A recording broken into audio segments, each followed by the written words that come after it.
sufrimiento produce perseverancia, la perseverancia carácter, el carácter esperanza, y esta esperanza no nos defrauda, no nos defrauda, porque Dios ha derramado su amor en el corazón por el Espíritu Santo que Él nos ha dado. El sufrimiento produce perseverancia, la perseverancia carácter, el carácter esperanza, y esta esperanza no nos defrauda, no nos defrauda.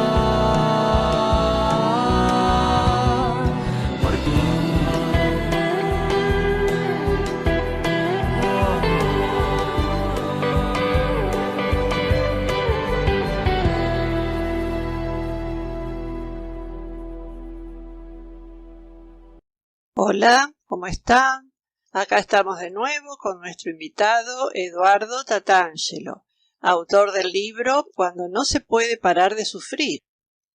Hemos cortado la entrevista en el video anterior, de forma medio abrupta, y ahora continuamos dialogando con Eduardo.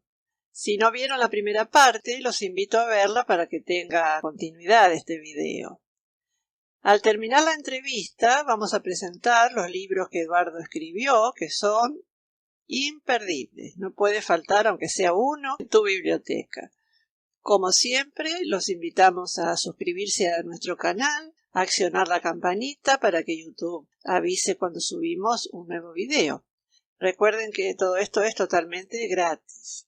También pueden ir al Facebook o al Instagram de Vidas Reseteadas por Jesús. Es muy interesante cuando ustedes hacen comentarios en el mismo video, así que los invitamos entonces a hacer comentarios, participar de esta manera de estas propuestas. Es muy lindo ese ida y vuelta de los comentarios. Bendiciones y muchas gracias por ver y compartir estos videos. ¿Cuáles son las razones de los buenos para hacer frente al sufrimiento, ¿no? Para hacer el bien y no el mal, porque parece que da lo mismo, ¿no? Yo estoy sufriendo y sufriendo y le pido a Dios que me saque este sufrimiento y no, y bueno, entonces me da lo mismo. ¿Me explico? Sí, este es un tema muy tratado en la Biblia. Vos lo sabés porque sos una gran lectora de la Biblia. No solo en Job, infinidad de salmos, bueno, y otras historias bíblicas donde aparece esta idea de, che, ¿vale la pena ser una buena persona o hacer bien las cosas si el mundo en general parece estar orientado o guiado por principios de maldad o de corrupción o de traición o de sálvese quien pueda? La respuesta más elemental que se me ocurre a eso es que esa aparente tendencia del mundo, que sí es bastante visible, no está respaldada por la realidad, no está respaldada por Dios y la realidad. Es decir, el mal va a seguir siendo mal. De hecho, vemos que el mal es mal porque el mal hace mal. A ver, ¿cómo? Es decir, si el mal, sí, claro, claro, parece un trabalengua, pero digo, si el mal pudiera ser intercambiado por el bien, sí, si daría lo mismo, entonces no habría una diferencia, pero sabemos que la hay. ¿Por qué? Porque cuando hacemos el bien hace bien. A la gente le hace bien hacer el bien y hace bien recibir el bien de otros. En cambio, el mal, cuando hacemos el mal hace mal.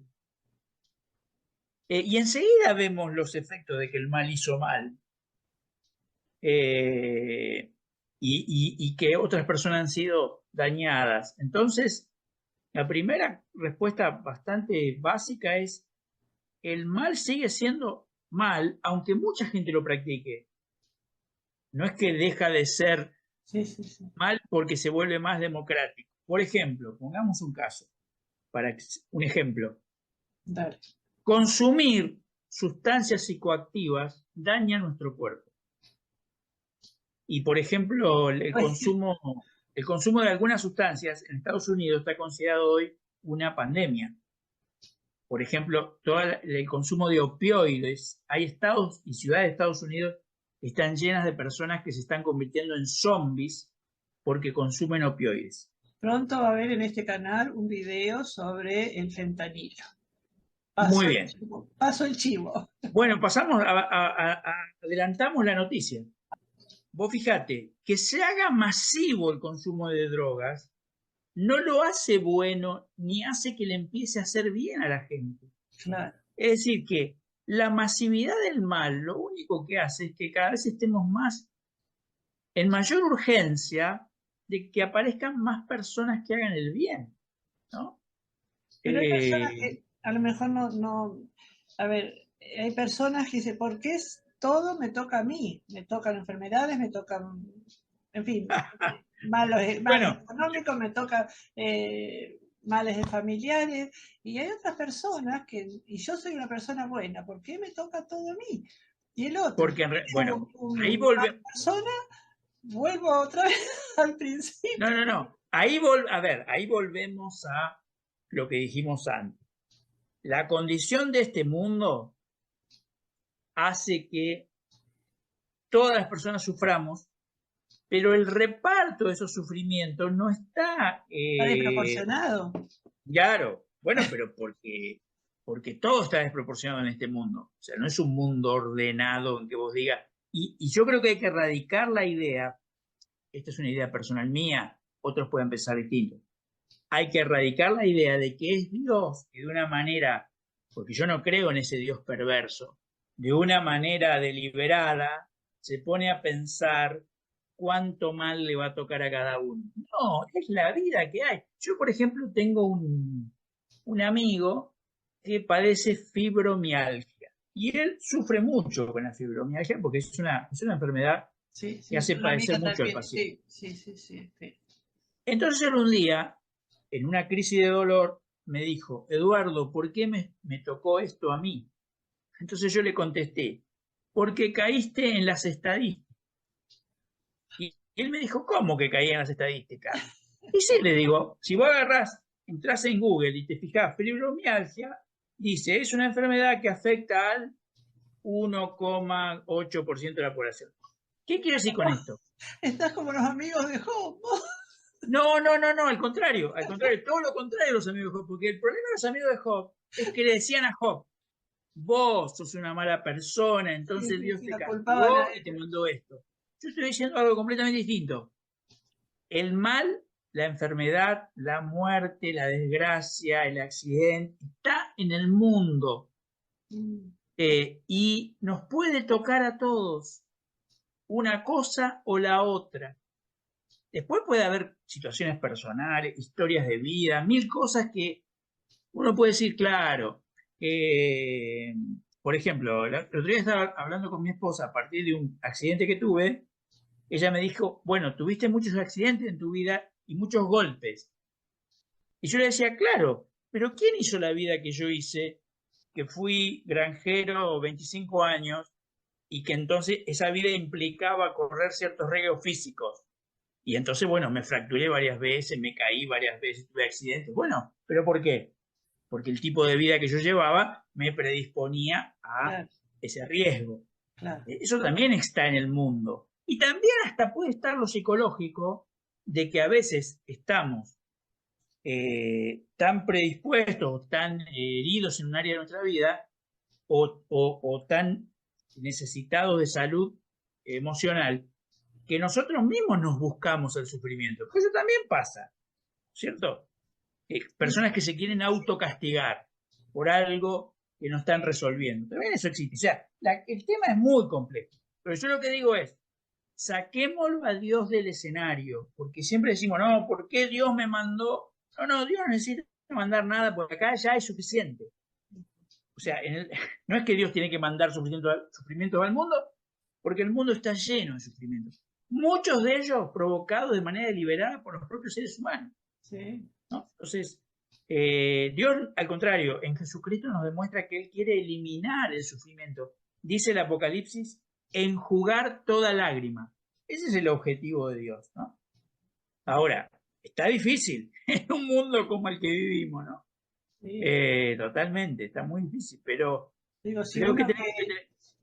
uno que es creyente y sabe Sí, y siente el amor de Dios, lo conoce, sí, el sufrimiento igual te afecta. Me imagino total. a la persona que no tiene a Dios, ¿no? Que no tiene a Jesús Exactamente, en que no su tiene una vida. esperanza más allá de esta vida, Sí. que no tiene el consuelo de una presencia de Dios en esta vida. Sí, obviamente. Por eso, bueno, creo que los creyentes tenemos una ventaja, que podemos sufrir en Dios, Ujú.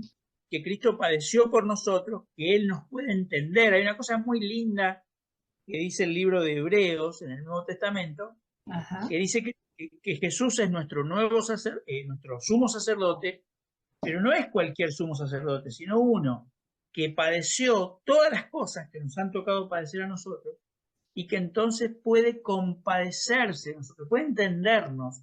Cuando yo voy dolorido, angustiado, con ganas de llorar, deprimido, a hablar con este Dios, con el Dios de Jesucristo, este Dios me entiende, me dice, yo sé lo que es eso, ¿no? Sí, Entonces sí. eso es algo extraordinario, ¿no? Ujú. Eh, y que tenemos los creyentes y tenemos que vivirlo, ¿no? Que echar mano de ese recurso. Algunas preguntas que vos te haces allí en el libro. Dice, ¿creemos en Dios porque nos bendice de diferentes maneras? ¿Qué motivaciones podemos tener para hacer el bien y no el mal? Bueno, eso ya más o menos lo estuvimos Sí. hablando, pero creo que esto también, lo de si nos bendice de diferentes maneras. Bueno, pero fíjate una cosa, que ahí el libro de Job plantea un tema que también es muy interesante y es que es una pregunta para creyentes o para interesados en la fe, Ujú. que es, ¿por qué me acerco a Dios? ¿Por qué busco a Dios? ¿Lo Ah, busco para que me dé cosas buenas? O sea, ¿para qué lo busco? Hay toda una religiosidad interesada, ¿no? Como si fuera, Dios fuera una especie de mago intercambio, que yo puedo intercambiar con él. Bueno, yo realizo ciertos actos religiosos, entonces Dios me claro. da un auto nuevo, me da una casa, me permite ganarme la lotería, no sé, digo cosas extremas Bueno, hay para que iglesias que se vea. promueven eso, ¿no? Hay Y hay iglesias que tipos de encima, iglesias que promueven la. encima hay grupos religiosos que promueven ese tipo de relación con Dios. Sí, sí, sí, de intercambio permanente. Y en realidad yo me acerco a Dios para recibir, primero, bueno, salvación, para encontrar el verdadero sentido de mi vida, para encontrar el verdadero valor de mi vida, que solo está en Dios.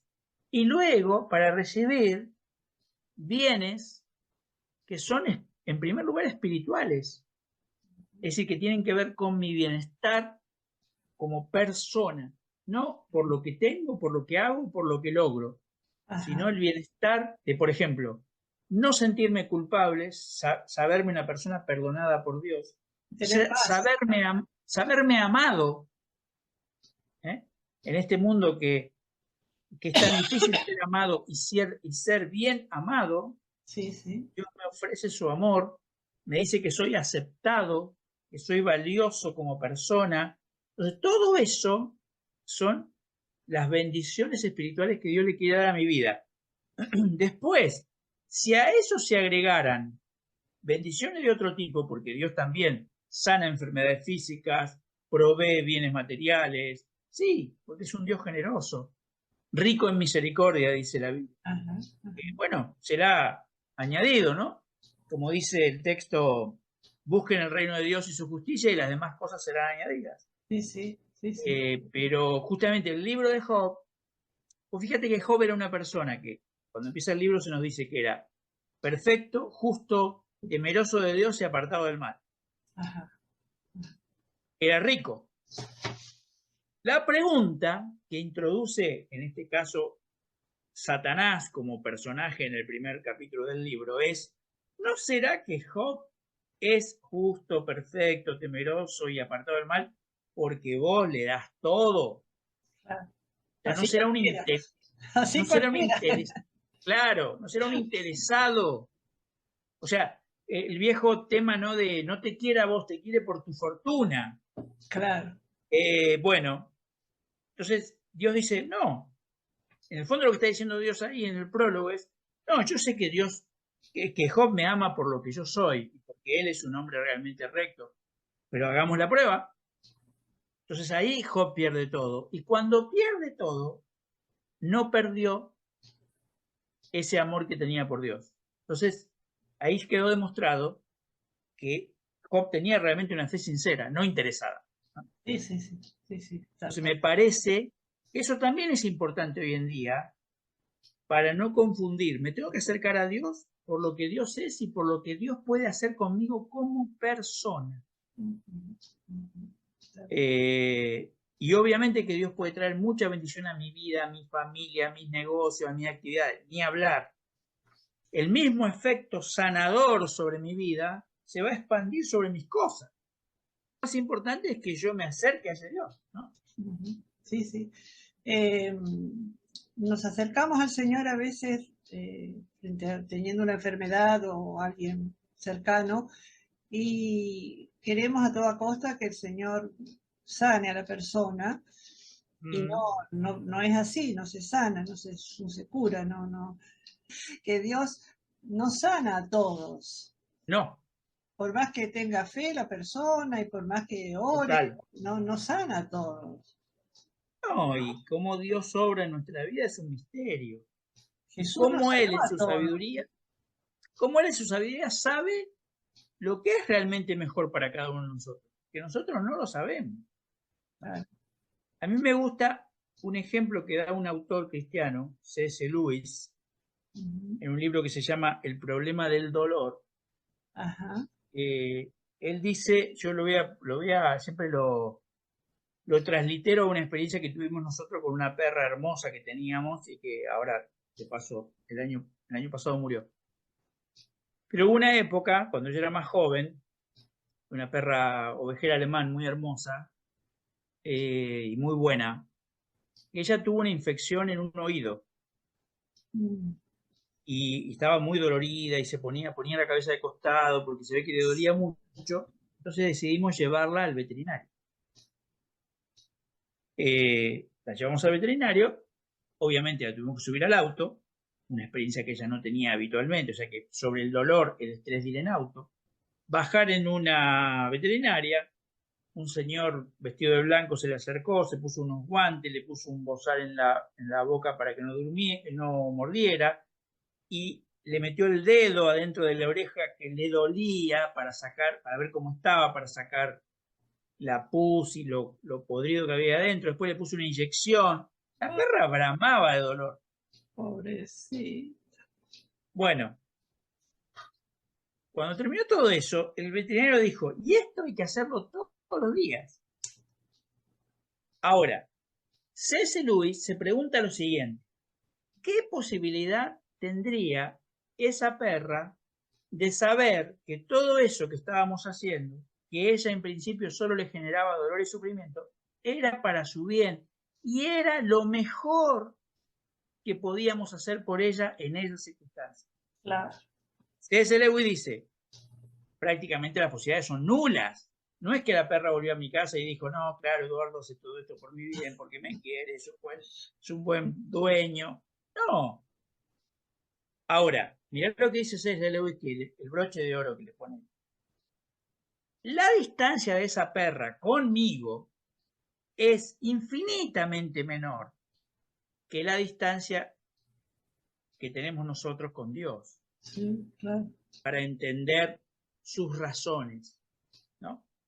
Entonces, muchas veces nosotros nos terminamos enojando con Dios, o puede ser que nos enojemos con Dios, pero es porque en realidad no lo entendemos y no tenemos la capacidad de entender ese otro plano que Dios maneja, ¿no? Esto que vos decías, bueno, Dios a veces sana, a veces no sana. Yo he visto milagros de Dios, sí, pero también he visto irse personas enfermas Ahora, por ejemplo, pasó estos días en nuestra congregación local, murió la hija de una hermana nuestra por una enfermedad, cáncer, y oramos muchos meses todos porque ella se sanara y no se sanó, falleció. Entonces, ahora, no somos Dios, somos criaturas minúsculas, pequeñas, limitadas, y somos incapaces de comprender que quizás aquello que está pasando en nuestra vida es lo mejor, ¿no? Y hay una sabiduría que nos es oculta. Y bueno, por eso aparece la fe, ¿no? La fe es creer más allá de las evidencias inmediatas, que podrían ser contrarias o adversas, ¿no?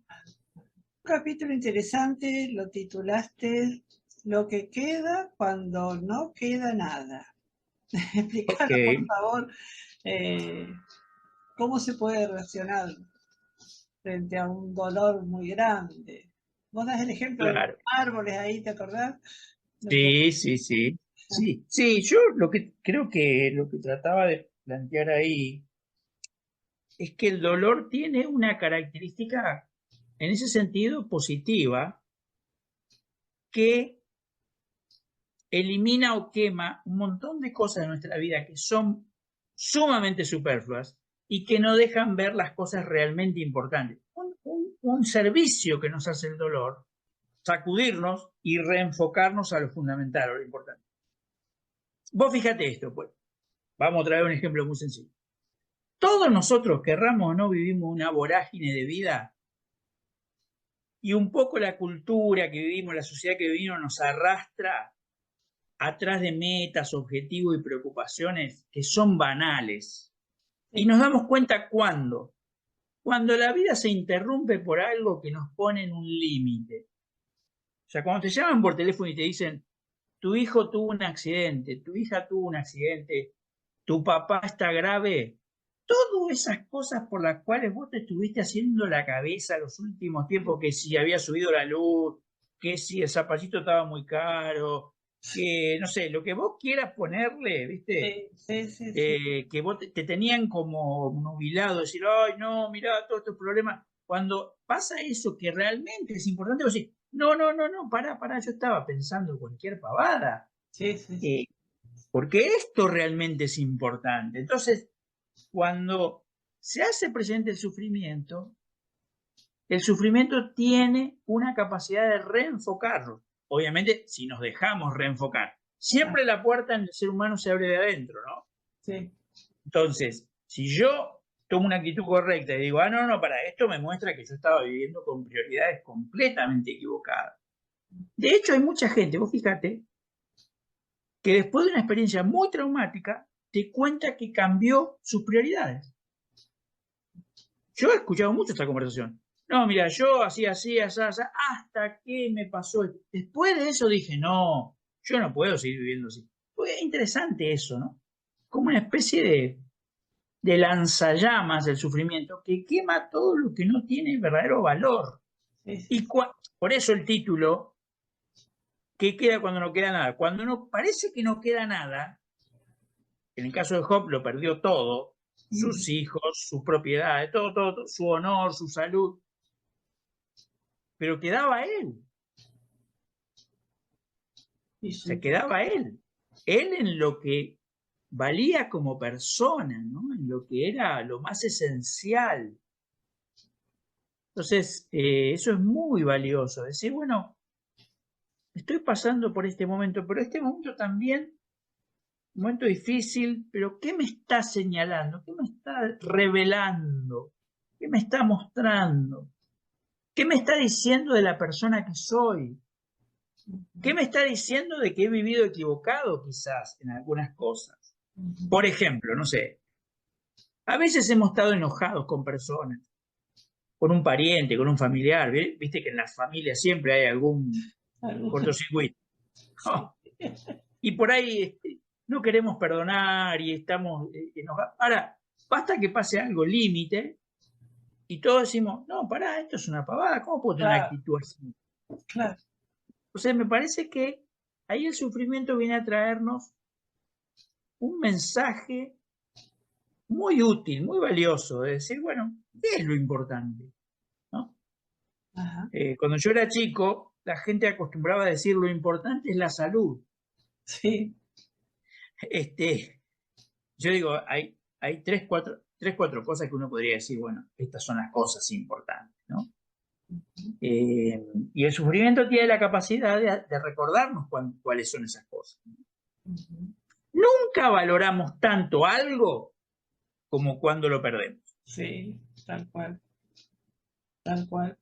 Porque mientras lo tenemos, aún la salud, decimos, la damos por sentada, hasta que te tiran la cama, una enfermedad, entonces vos decís, qué tonto fui, no aproveché mejor mi tiempo, Sí, no sí. disfruté más, no me hice menos problemas. Sí, sí, sí. Bueno, avanzamos en el libro y destacás por allí en este capítulo la importancia de sacar el dolor afuera, de hablarlo, no, Sí. no callarnos nosotros, sino en dos sentidos callar, me parece que iba este capítulo. Sí. Sacar nuestro dolor afuera y en callar cuando uno está frente al Sí. dolor ajeno, ¿no?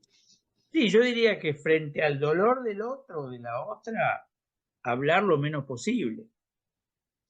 Porque la persona, sobre todo en el momento más crudo del dolor, no está predispuesta o no estamos dispuestos a escuchar largos sermones o largas explicaciones. Más bien lo que necesitamos es muestras de afecto, empatía, Sí, sí, compañía, pero palabras pocas. sí. Y de modo inverso, cuando estamos atravesados por el dolor, es importante que encontremos a alguien con quien volcarlo ese dolor, expresarlo, decirlo. Viste que, hablando de etimologías de palabras, las adicciones, o sea, cuando después se nos pega algo, que puede ser la adicción a una sustancia, o puede ser la adicción al juego, o la adicción al celular o a las telenovelas, no sé, lo que sea. Sí, Se sí. nos pega algo, ¿qué Sí. dicen los psicólogos? Adicción. Ahí hay algo que no fue dicho, algo que nos trabó, algo que no lo resolvimos. Y no lo resolvimos porque no lo pudimos verbalizar. Entonces es muy importante. Si vemos que lo tenemos que hacer con un profesional de la psicología, de la psiquiatría, bienvenido. Si lo podemos hacer con un amigo, con un familiar, con un pastor, con un consejero, consejera, también hagámoslo. O sea, es muy importante decir el dolor. El dolor dicho ya no tiene la capacidad de enfermarnos. Ajá. Está bueno eso. Va a doler, igual va a seguir doliendo. Sí. Esto es como si lo ponemos en el plano físico, no sé, tuvimos una herida muy grande, muy profunda, hay que lavarla, hay que limpiarla la herida, sacarle todo lo que podría llegar a ponerla en mal estado y bloquear su recuperación. Va a seguir doliendo igual, pero ya no se va a infectar. Bien, está bueno, sí. Sí, sí. Y acá, en lo emocional, pasa lo mismo. Yo voy a buscar oídos, buenos oídos, ¿no? Buenas orejas, que me permitan compartir mi dolor.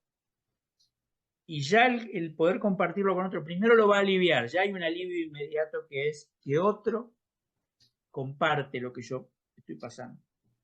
Y el segundo beneficio es que ya eso no me va a enfermar, se va a convertir en algo que se queda ahí adentro encapsulado y que de adentro me lastima, digamos. Y después nos van a quedar algunas cicatrices si el dolor fue muy profundo, pero con el tiempo uno va a poder volver sobre esas cicatrices y ya no sentir ese dolor punzante. Hicimos el proceso de duelo, fuimos sanados, fuimos restaurados, y ahí hay otra cosa que hay que decir a los sufrientes, y es que la vida sigue y sigue adelante, ¿no? Después podemos mirar para atrás vamos a poder mirar para atrás y decir, bueno, sí pasamos por eso, pero pasamos, ¿no? Esto es importante porque a veces el efecto psicológico del sufrimiento es clavarnos en el presente. Esto siempre va a ser así. Siempre me voy a sentir así como me siento ahora. Y no. Gracias a Dios, Dios nos ha diseñado de un modo en que podemos hacer el proceso de duelo, podemos recuperarnos y podemos seguir adelante, ¿no? Y todavía podemos ser felices y podemos realizarnos en la vida y podemos hacer felices a otros, etcétera, ¿no? Sí. Bueno, después viene ya una segunda parte del libro que es buscando respuestas. Y bueno, debido al tiempo, voy a pasar por alto algunas cosas interesantes igual, pero bueno, quería hablar de la esperanza.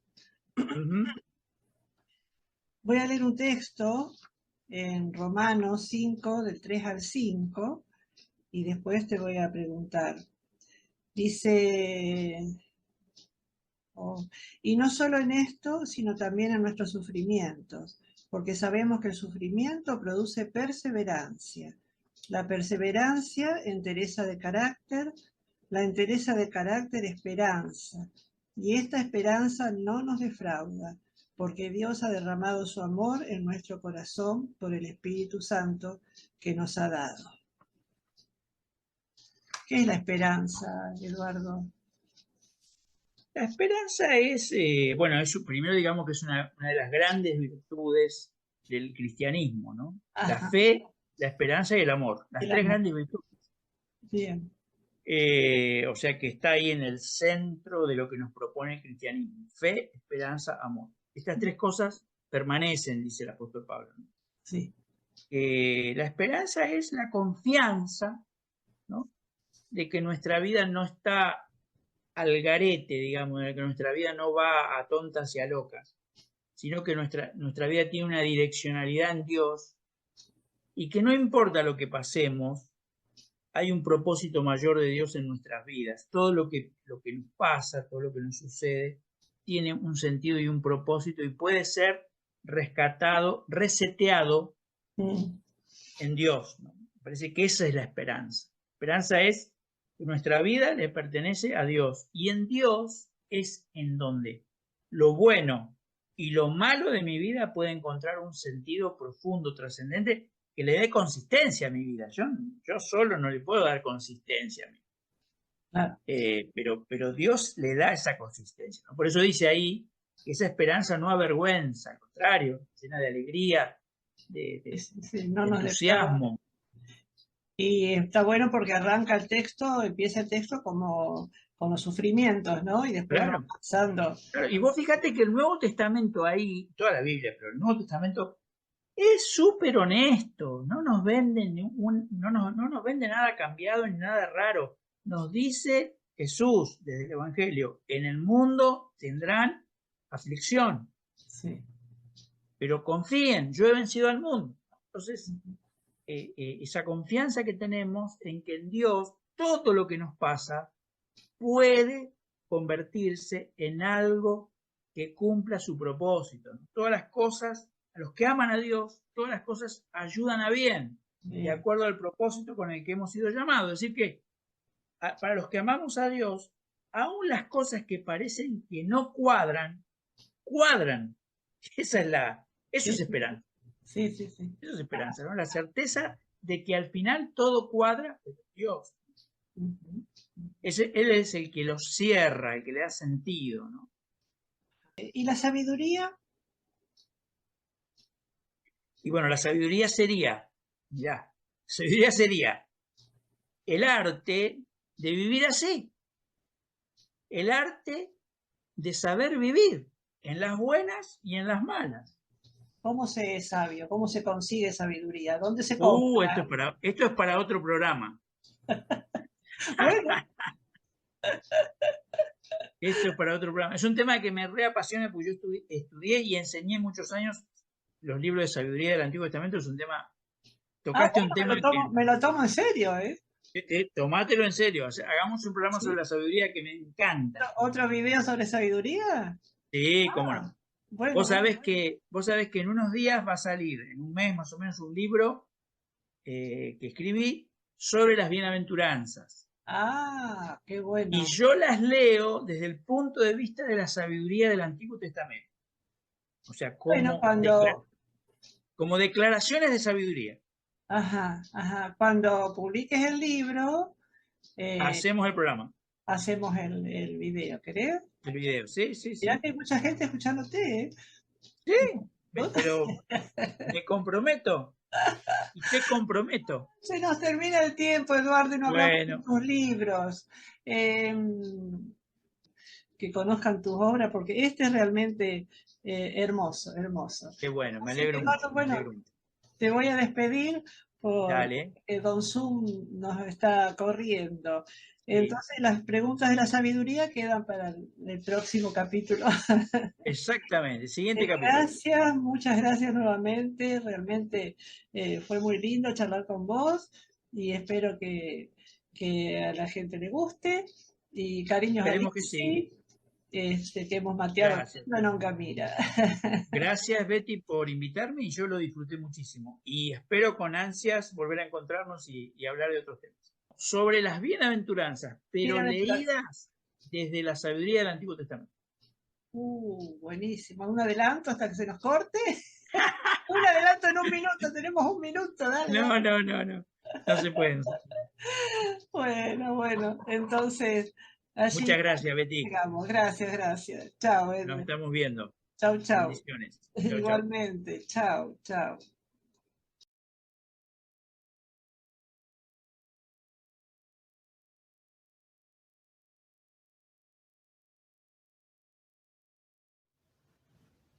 Hola, quiero responder al llamado y al pedido de algunos amigos y amigas, lectores, lectoras, y contarte un poco cuáles son los libros que he escrito los últimos años.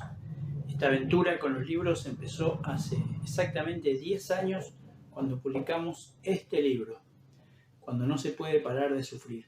Es una lectura inspiradora, devocional del libro de Job, para desmentir la idea de que los cristianos no sufrimos y más bien buscar herramientas de cómo enfrentar esos sufrimientos que todas las personas tarde o temprano vamos a atravesar.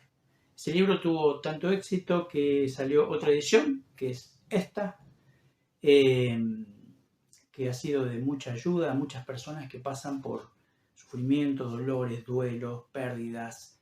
Todo el tiempo recibo en mis redes sociales saludos, agradecimientos, testimonios de lo bien que la lectura del libro le está haciendo en medio de una situación de dolor, y esa es la mejor recompensa que puedo tener para este trabajo. Como Job es un libro sapiencial de la Biblia, del Antiguo Testamento, y la pregunta por el sentido de la vida tiene mucho que ver con la pregunta sobre el sufrimiento, seguí trabajando e investigando y finalmente publicamos con Publicaciones Alianza este segundo libro. ¿Quién dijo que la vida no o sí tiene sentido? El no está ahí en el medio del título a propósito. Esto lo pueden leer personas que están seguras que Dios existe, así como personas que tienen muchas dudas que esta vida tenga algún tipo de sentido. Y tiene que ver con justamente cómo buscamos la felicidad en esta vida, qué cosas nos acercan a la felicidad, qué cosas nos dejan cerca de esa felicidad que todos buscamos, y qué cosas no tienen sentido, nos alejan y son oasis ilusorios en el desierto. Yo para escribir tengo dos grandes áreas de interés. La Biblia, pero la Biblia pensada como una lectura contemporánea, como una lectura desde nuestras experiencias, nuestras necesidades, nuestras problemáticas, nuestras preguntas. Y la segunda área de interés que tengo para escribir es la historia, sobre todo la historia de la fe, la historia de la iglesia, la historia de la espiritualidad. Con un amigo muy querido, en el año 2017 publicamos este libro en esa línea de trabajo para comprender la Reforma Protestante. Ese libro intenta, de una manera amena, coloquial, accesible a todo lector o lectora que quiera a través de un libro, comprender todo el proceso de la Reforma Protestante, hacerse una buena idea de lo que la Reforma fue. Y más recientemente, con publicaciones Kairos, con Editorial Kairos, publicamos la primera parte de un trabajo que espero que tenga pronto una segunda parte. Se llama Héroes, Santas y Locos. Es el estudio de 6 paradigmas de renovación espiritual en la historia de la Iglesia, desde los padres de la Iglesia hasta la Reforma. Y estamos programando en fecha próxima la salida de la segunda parte de esta obra, que va a ser 6 paradigmas de renovación espiritual, pero ya desde el pietismo del siglo XVIII hasta nuestros días.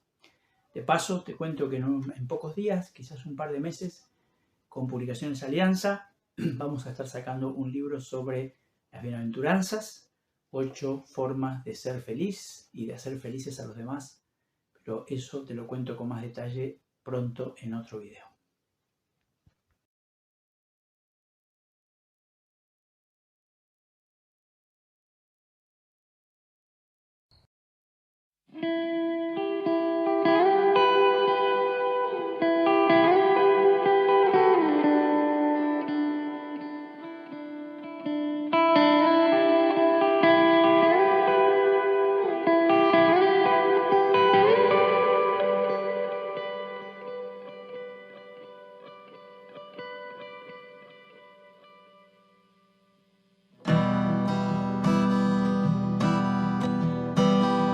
El sufrimiento produce perseverancia, la perseverancia carácter, el carácter esperanza, y esta esperanza no nos defrauda, no nos defrauda.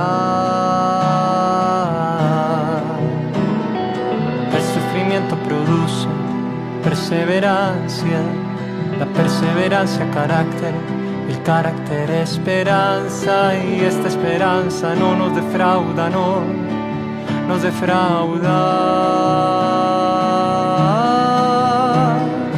Porque Dios ha derramado su amor en el corazón por el Espíritu Santo que Él nos ha dado. Porque Dios ha derramado su amor en el corazón por el Espíritu Santo que Él nos ha dado.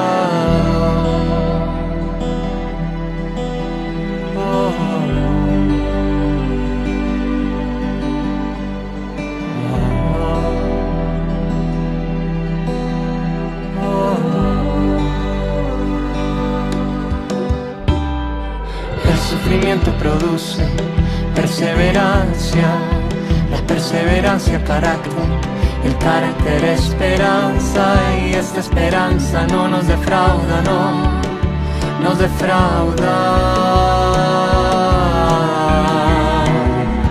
El sufrimiento produce perseverancia, la perseverancia carácter, el carácter esperanza, y esta esperanza no nos defrauda, no nos defrauda.